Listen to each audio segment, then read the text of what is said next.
Hello friends, कैसे हैं आप लोग। आप सबका स्वागत है आपके YouTube channel target government job पर।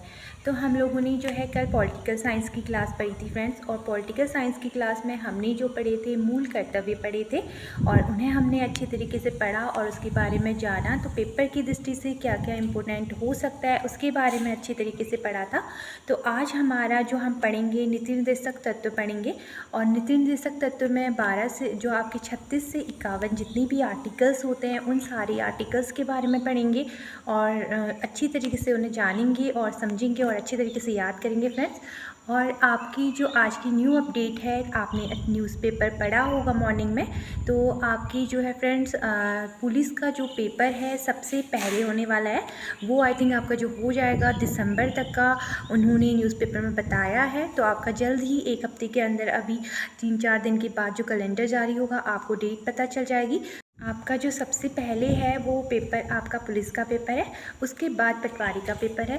तो जो बच्चों को डाउट था कि पुलिस का हमारा फिज़िकल तो हो गया है बट पेपर होगा या नहीं होगा, बहुत ज़्यादा परेशान हो रहे थे, तो उन लोग का डाउट क्लियर हो गया होगा। और आप लोग की अच्छी न्यूज़ भी है आप लोग के लिए कि आपका जो पुलिस का पेपर है वो पहले हो रहा है। तो आप अच्छी से अपनी प्रिपरेशन करिए, अभी आपके पास पूरे 2 से ढाई महीने का टाइम है। अच्छी तरीके से आप पढ़ सकते हैं और जितना भी हो सके आप रिविज़न करिएगा, और आपके पास जितना मटेरियल है सीमित मटेरियल उसी से पढ़िएगा। एक्स्ट्रा अब पढ़ने की ज़रूरत नहीं है, अभी जो टाइम है वो रिवीजन का टाइम है, तो आप अच्छी तरीके से रिवीजन करिएगा फ्रेंड्स। तो आज की जो हम क्लास स्टार्ट करते हैं नीति निर्देशक तत्व से स्टार्ट करते हैं, और ये मोस्ट इंपॉर्टेंट क्लास रहेगी क्योंकि इसमें से क्वेश्चन पूछे जाते हैं फ्रेंड्स। ये जो 36 से 51 तक आपके आर्टिकल हैं, ये सारे के सारे आर्टिकल इंपॉर्टेंट है, और इसमें से भी जो आर्टिकल पेपर में क्वेश्चन जिससे ज़्यादा बनता है और जो ज़्यादा इंपॉर्टेंट है मैं उसके बारे में आपको बताऊँगी।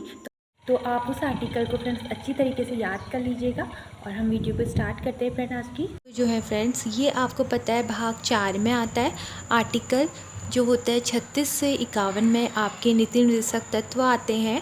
तो नीति निर्देशक जो तत्व हैं फ्रेंड्स, ये लिया गया है आयरलैंड से, आयरलैंड के संविधान से लिया गया है, और इन्हें न्यायालय में चुनौती नहीं दे सकते हैं। जैसे आपने पढ़ा था कि जो मौलिक अधिकार होते हैं, फंडामेंटल राइट्स होते हैं, उन्हें न्यायालय में चुनौती दे सकते हैं फ्रेंड, पर जो नीति निर्देशक तत्व हैं इन्हें हम न्यायालय में चुनौती नहीं दे सकते हैं।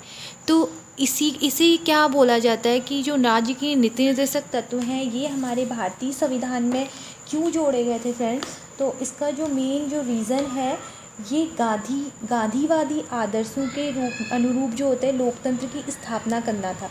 तो गांधीवादी आदर्शों के अनुरूप जो होता है लोकतंत्र की स्थापना करने की वजह से इन्हें जोड़ा गया है, राज्य के नीति निर्देशक तत्वों को हमारे भारतीय संविधान में जोड़ा गया। तो इसका मेन उद्देश्य है लोक कल्याणकारी राज्य की स्थापना करना, आर्थिक सामाजिक लोकतंत्र की स्थापना करना। तो जो आपके राज्य के नीति निर्देशक तत्व हैं इनका मेन उद्देश्य क्या है, लोक कल्याणकारी राज्य की स्थापना करना, आर्थिक सामाजिक लोकतंत्र की स्थापना करना। तो इसका मेन उद्देश्य ये है आपका जो नीति निर्देशक तत्व है। तो नीति निर्देशक तत्व जैसे कि आपको मैंने बताया कि भाग 4 आर्टिकल 36 से 51 के बीच में आता है। तो हम इनके सारे जितने भी आर्टिकल्स हैं फ्रेंड, हम उनके बारे में पढ़ेंगे, और इसके सारे आर्टिकल इंपॉर्टेंट है, और जो मेन ज़्यादा इंपॉर्टेंट है पेपर में बार बार क्वेश्चन जिनसे बनते हैं उनके बारे में आपको मैं बताऊँगी। आप उन्हें अच्छी तरीके से याद कर लीजिएगा और कोशिश करिएगा फ्रेंड्स कि ये पूरे के पूरे आर्टिकल आपको याद हो जाएँ, और मैं आपको याद कराने का तरीका भी बताऊंगी। तो आप अच्छे तरीके से इसे ध्यान से देखिएगा वीडियो को। तो आर्टिकल 36 जो है इसमें क्या है, राज्य की परिभाषा है। सबसे पहले राज्य की परिभाषा आती है। तो आर्टिकल 36 जो राज्य के नीति निर्देशक तत्व हैं इसमें राज्य की परिभाषा को बताया गया है। तो आर्टिकल 37 में ये बोला गया कि न्यायालय में परिवर्तनीय नहीं है। जो नीति निर्देशक तत्व हैं वो क्या है, न्यायालय में परिवर्तनीय नहीं है, ये आर्टिकल 37 कहता है। आर्टिकल 38 ये कहता है कि सामाजिक, आर्थिक और राजनीतिक न्याय हो। आर्टिकल 38 के अंतर्गत क्या होता है कि सामाजिक, आर्थिक और राजनीतिक न्याय हो। आर्टिकल 39 कहता है संसाधनों का उचित वितरण और समान कार्य में समान वेतन मिले। तो कौन सा आर्टिकल कहता है, क्वेश्चन बनता है कि समान कार्य के लिए समान वेतन कौन से आर्टिकल के तहत होता है। तो ये जो है आर्टिकल 39 है, आपको याद होना चाहिए। आर्टिकल 39 ये कहता है कि समान उचित वितरण हो, संसाधनों का जो है उचित वितरण हो, और समान कार्य में जो है समान वेतन मिले। तो ये कौन सा आर्टिकल कहता है, आर्टिकल 39। तो इसमें से क्वेश्चन बनता है। और आर्टिकल 39 का क कहता है या ए कहता है समान अवसर के आधार पर न्याय देना। ठीक है, इसे कब जोड़ा गया था? 42वें संविधान संशोधन 1976 के तहत जोड़ा गया था आर्टिकल 39 के क को। तो मैंने आपको जैसे बताया कि जब भी हम किसी न्यू चीज़ को ऐड करते हैं अपने संविधान में तो उसके लिए संशोधन होता है। तो जो फ्रेंड्स आपको पता है कि 39 जो है आर्टिकल था, तो 39 का क, 39 का ख या इस तरीके से हम आगे को आर्टिकल बढ़ते गए हैं तो ये इसके लिए संशोधन होता है। तो ये इम्पोर्टेंट आर्टिकल है आपका, जो 39 वाला भी इम्पोर्टेंट आर्टिकल है कि समान कार्य के लिए समान वेतन। और 39 का क जो है ये भी आपका इम्पोर्टेंट है, समान अवसर के आधार पर न्याय देना। ये 42वें संविधान संशोधन 1976 के तहत जोड़ा गया था 39 का क। तो आपको ये याद होना चाहिए। नेक्स्ट है 40 इम्पोर्टेंट है। 40 आपको पता भी है कि ग्राम पंचायत या ग्राम स्तर जो है ये आता है आर्टिकल 40 के अंतर्गत। और इसमें जो है आपका 73वें संविधान संशोधन 1992-93 को जोड़ा गया था। तो ये एक आर्टिकल भी इम्पोर्टेंट है जो आर्टिकल 40 है। इसमें क्या हुआ था, ग्राम पंचायत का गठन हुआ था, तो ये जोड़ा गया था 73वें संविधान संशोधन 1992-93 के तहत जोड़ा गया था। तो आपके ये इम्पोर्टेंट आर्टिकल है 39 का क और 40। ये इसमें से क्वेश्चन बनते हैं फ्रेंड इन 3 आर्टिकलों में से, तो आपको याद होना चाहिए। नेक्स्ट जो है आर्टिकल 41। अब आपको ये याद करने का तरीका बताऊंगी। आर्टिकल 41 है कुछ दशाओं में काम पाने का अधिकार। तो आर्टिकल 41 में क्या है, कुछ दशाओं में काम पाने का अधिकार। फिर आर्टिकल 42 क्या कहता है, कार्य न्याय संगत व मानवीय हो। और आर्टिकल 43 कहता है निर्वाह मजदूरी या कुटीर उद्योग। तो 41, 42 और 43 आप इन 3 आर्टिकलों को एक साथ पढ़ सकते हैं फ्रेंड्स, और आपको याद करना जो होगा इजी रहेगा आपके लिए। तो आर्टिकल 41 में जो है कुछ दशाओं में काम पाने का अधिकार की बात की गई है। अगर हम कुछ दशाओं में काम पाएंगे तो हम यही एक्सेप्ट करेंगे कि जो काम हो वो न्याय संगत हो और मानवीय हो। तो 42 यही कहता है कि कार्य अगर कुछ दशाओं में 41 में हम काम पाने का अधिकार है हमें, तो 42 आर्टिकल कहता है कि काम क्या हो, न्याय संगत हो और मानवीय हो, जो कार्य हो वो न्याय संगत हो और मानवीय हो। और 43 कहता है कि निर्वाह मजदूरी एंड कुटीर उद्योग से संबंधित हो। तो ये आर्टिकल आपको 41, 42, 43 आप 3 एक साथ याद कर सकते हैं, तो ये आपके लिए इजी रहेगा फ्रेंड। नेक्स्ट है आर्टिकल 44। आर्टिकल 44 क्या है, आर्टिकल 44 में समान नागरिक संहिता की बात की गई है। समान नागरिक संहिता की बात किसमें की गई है, आर्टिकल 44 में। मोस्ट इंपॉर्टेंट है, पूछा जाता है क्वेश्चन कि समान नागरिक संहिता कौन से आर्टिकल के अंतर्गत आता है। तो आर्टिकल 44 के अंतर्गत जो है समान नागरिक संहिता की बात की गई। किस आर्टिकल के अंतर्गत की गई है, आर्टिकल 44 के अंतर्गत की गई है समान नागरिक संहिता की बात। फिर आर्टिकल 45 जो है 6 वर्ष से 14 वर्ष की कम आयु के जो बच्चे होते हैं उनकी शिक्षा स्वास्थ्य के बारे में कहा गया है। 6 वर्ष से 14 वर्ष की आयु के जो बच्चे होते हैं उनके शिक्षा और स्वास्थ्य के लिए आर्टिकल 45 में कहा गया। और ये जो है किस संविधान संशोधन द्वारा जोड़ा गया था, 86वें संविधान संशोधन 2002 में जोड़ा गया था। तो क्वेश्चन बनता है 86वें संविधान संशोधन 2002 द्वारा कौन से आर्टिकल को जोड़ा गया, आर्टिकल 45, जिसमें 6 से 14 वर्ष के बच्चों की आयु और शिक्षा के और उनके स्वास्थ्य संबंधित जानकारी के बारे में बताया गया है कि उन्हें आर्टिकल 45 के अंतर्गत रखा गया है। और ये जोड़ा गया है 86वें संविधान संशोधन 2002 द्वारा। तो आर्टिकल 46 जो है ये है अनुसूचित जाति जनजाति और उनकी शिक्षा आर्थिक हितों और सामाजिक न्याय के बारे में आर्टिकल 46 के बारे में बताया गया है। तो आर्टिकल 44, 45 और 46 जो है फ्रेंड्स ये आप एक साथ याद कर सकते हैं। समान नागरिक संहिता के बारे में है आर्टिकल 44 में। फिर 45 जो है 6 से 14 वर्ष के जो बच्चे हैं उनकी स्वास्थ्य और शिक्षा के बारे में उसका प्रावधान है। और इसे जो जोड़ा गया था 86वें संविधान संशोधन 2002 में जोड़ा गया था। और आर्टिकल 46 ये कहता है कि अनुसूचित जाति जनजाति या शिक्षा आर्थिक हितों में इनके सामाजिक न्याय की बात की गई है आर्टिकल 46 में। तो आर्टिकल 44, 45, 46 आप एक साथ पढ़ेंगे, एक साथ याद कर सकते हैं। और फिर आर्टिकल 47 जो है मोस्ट इम्पोर्टेंट है आर्टिकल 47 मतलब जो धूम्रपान वगैरह होता है मद्य निषेध पोषाहार एंड स्वास्थ्य के बारे में आपको जो है आर्टिकल 47 कहता है। और आर्टिकल 48 जो है ये कृषि पशुपालन एंड दुधारू पशुओं के बारे में आर्टिकल 48 कहता है।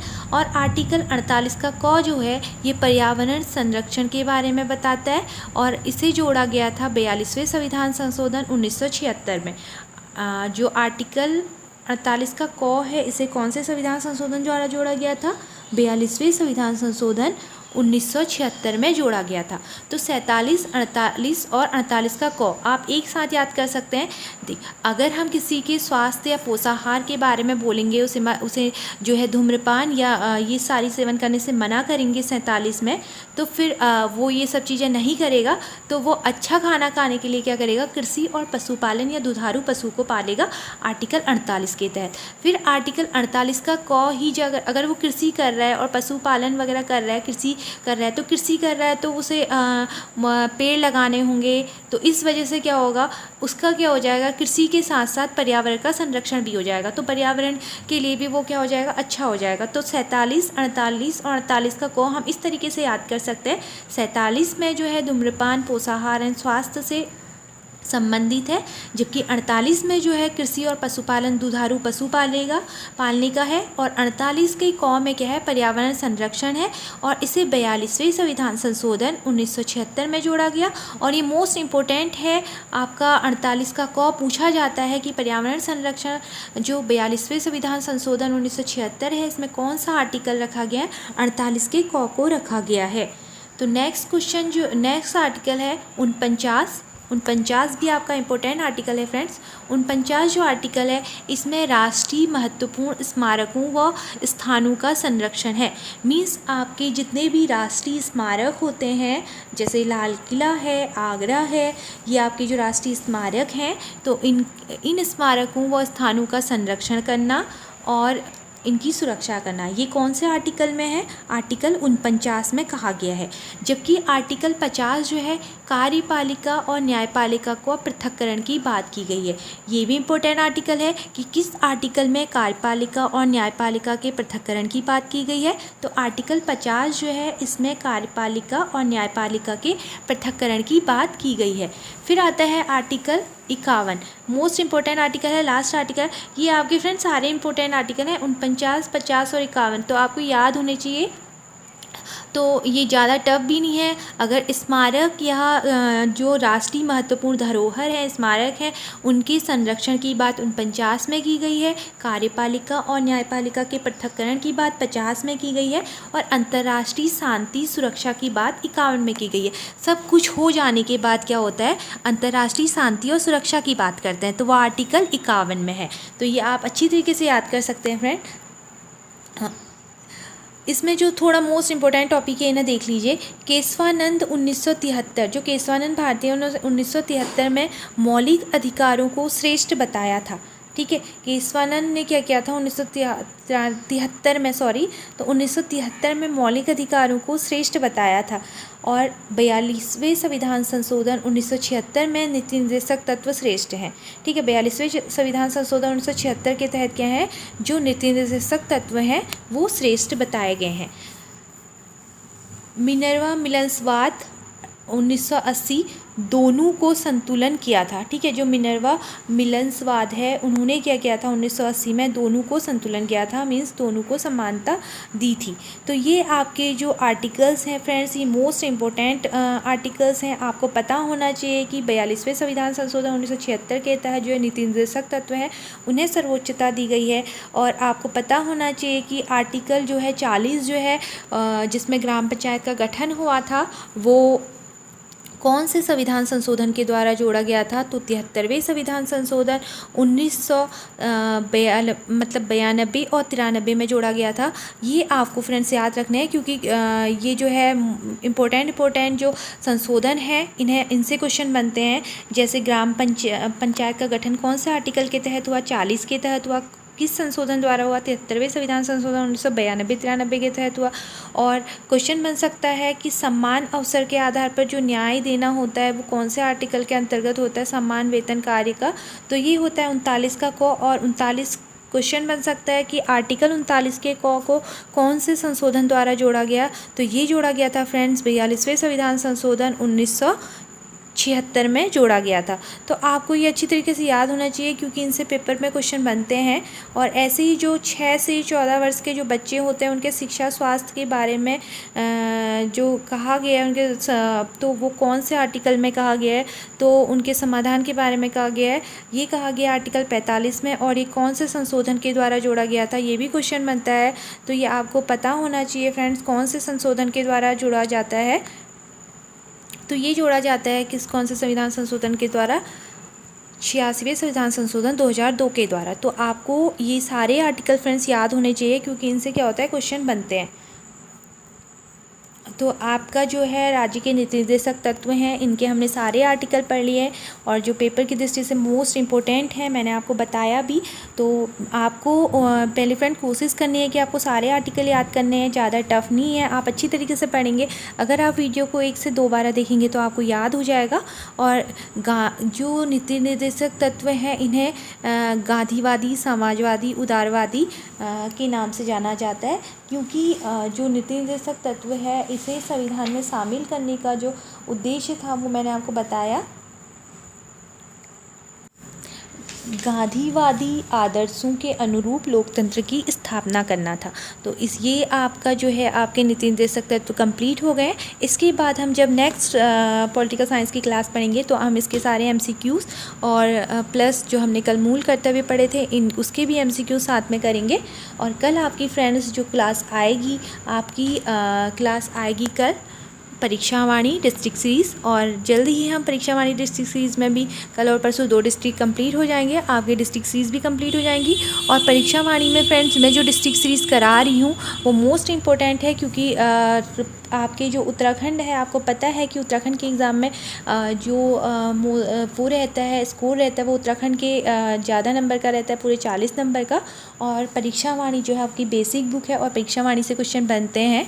और उसमें से मैं परीक्षावाणी जो मैं आपको पढ़ा रही हूँ फ्रेंड्स, इसके बाद मैं अदर लेसन भी पढ़ाऊँगी और उसमें मैं आपको MCQs क्वेश्चन कराऊँगी। मैं एक भी क्वेश्चन आपको परीक्षावाणी से आपका मिस नहीं कर रही हूँ, स्किप नहीं कर रही हूँ। मैं अच्छी तरीके से पूरी डिटेल में पढ़ के वो नोट्स आप बनाए हुए हैं और ऐसे ही मैं MCQs भी बनाऊंगी। तो आप परीक्षावाणी जो वीडियो हैं वो प्लेलिस्ट में आपको मिल जाएंगी, आप उन्हें स्किप मत कीजिएगा, उन्हें देखिएगा, आपको बहुत ज़्यादा उससे बेनिफिट मिलेगा। आपके आगामी जितने भी पेपर हैं वो चाहे पुलिस हो, फॉरेस्ट गार्ड हो या आपके अदर SI पटवारी की एग्ज़ाम हो। तो फ्रेंड्स हम मिलते हैं कल नेक्स्ट वीडियो के साथ। Okay bye.